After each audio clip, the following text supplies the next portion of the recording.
My current project considers the legal concept of duty and how it might afford a new approach to the challenges of climate migration. Those challenges are very much upon us. Every year since 2008, around 26 million people have been forcibly displaced across or within national borders because of environmental causes. And we can think about things like rising seas, drought, effects of hurricanes. And of course, we're not immune to these within the United States, where we've seen fires and hurricanes cause displacement and where rising sea levels will affect our coastal communities. It's already happening. It's going to happen at an increasing rate. We estimate that within about 20 years, 5.4 billion people will experience high or extreme water stress, massively increasing food insecurity as well. By 2050, estimates are that as many as 200 million persons will be climate displaced.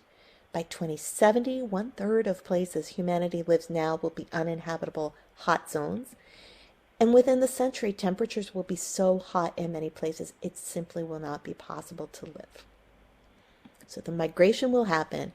And in the meantime, we lack the legal mechanisms to provide refuge for the people most affected, hence refugees with a question mark. People look to the Refugee Convention, and while that may help some, it will help vanishingly few of the people affected and who will be affected in the coming century. This definition comes from the Refugee Convention, and what we see when we parse it out is that there has to be a fear of persecution defined generally as severe suffering and harm and threats to life. That certainly is the case with climate migration, but the remainder of the definition narrows it considerably. The persecution has to be because of one of the five underlined protected grounds in the definition on this slide: race, religion, nationality, and so forth. It's not protection for anybody fearing harm. It's protection for narrow groups of people, discreetly defined, and it's a hard threshold to meet. Congress is tackling this, at least in the House. A bill called the Climate Displaced Persons Act, introduced in 2019 and 2022, would allow for 50,000 people to be resettled. That is great. It is not adequate, and it's only a bill in the House, and I am not professionally holding my breath for that to become law in any time soon enough to address the needs that are coming at us.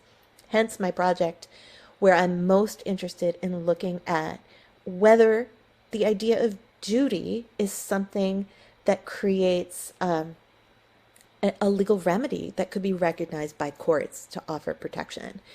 So this is a tort law concept.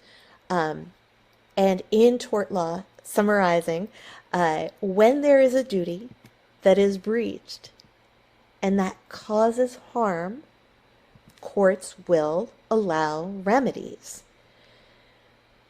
In the climate context, we have the causation of harm. What we don't yet have is a legally understood and identified, recognized duty, the breach of which would then lead down this path toward providing a remedy.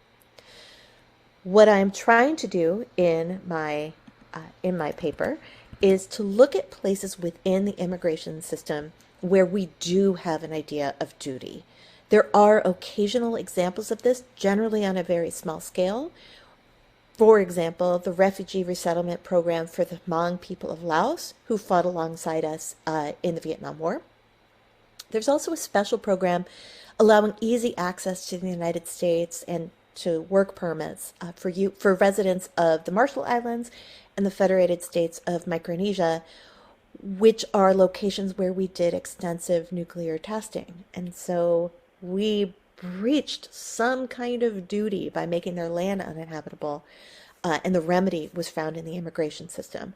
I will be looking at these and other examples, as well as the rhetoric around other migrations, most recently rhetoric around the debt. And that's a word that was used often, that we owe our Afghan allies who had fought alongside us in the Afghan war.